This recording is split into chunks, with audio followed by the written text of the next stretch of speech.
Hey everyone, we all know the 26 letter sounds, okay, starting from A going up to Z. Okay, so if you look at the sounds of these 26 letter sounds, you will find that the letter K gives the same sound as the letter K, which also says the sound of K. Okay, so this is K, this is also K.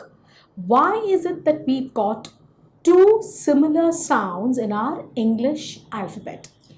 So let's look at when this rule is applicable and when we use these words.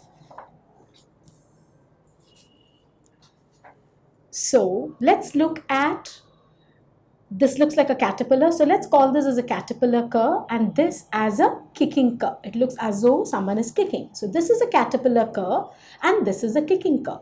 So let's see why we have this and where we use this.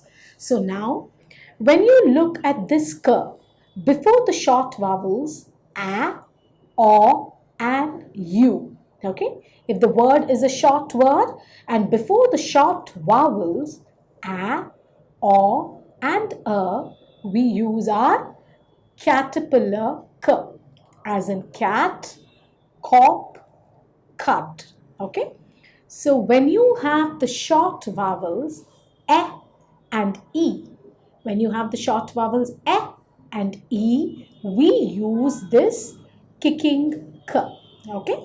So caterpillar k before short vowels a or and kicking k before short vowels e and